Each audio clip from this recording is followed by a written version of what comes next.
with me to Acts 2 and 3. Acts chapter 2, verse 2, verse 3.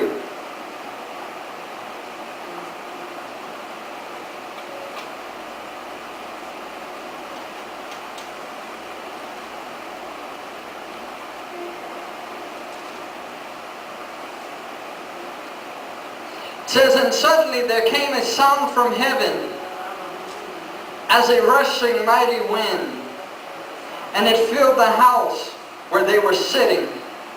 And there appeared unto them cloven tongues as of fire, and sat upon each and every one of them.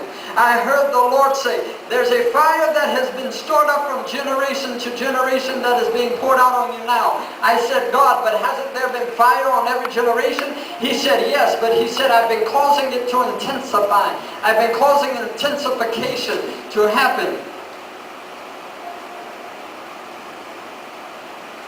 Why? Because the times are intensifying. And he says, as the times intensify, my spirit is going to begin to intensify in the earth. I'm beginning to light a fire, he said.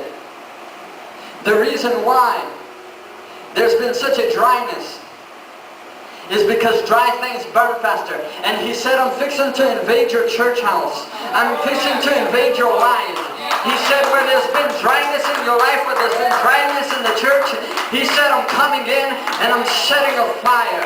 He said, I'm going to begin to breathe. He said, the wind I was driving about a year ago, I went to a minister's house.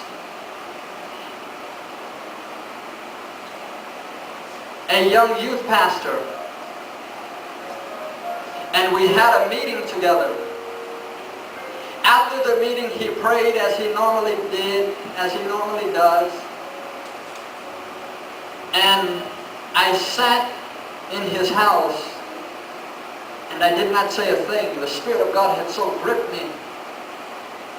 And I kept hearing the Spirit say, I'm unleashing the wind of the Spirit upon the earth. I'm releasing the wind of the Spirit upon the earth. And it kept happening in my spirit. I'm releasing the wind of the Spirit upon the earth. This happened for me for days. As I was coming home from Lafayette from my job, the Spirit of God fell upon my car. And I heard the Lord say, there's vials in heaven that contain the very breath of God. He said, I'm opening the vials now. He said, and I'm beginning to pour out upon a generation.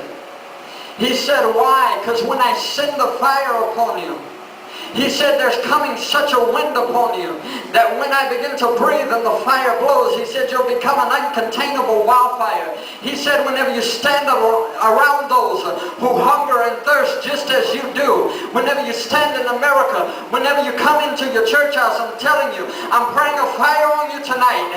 And whenever you come into your church houses, he said, the fire is going to begin to invade your church house. It's going to invade where you stand in the supermarkets. He said, those who hunger just like you, he said, I'm sending a fire and I'm going to begin to blow and breathe the fire.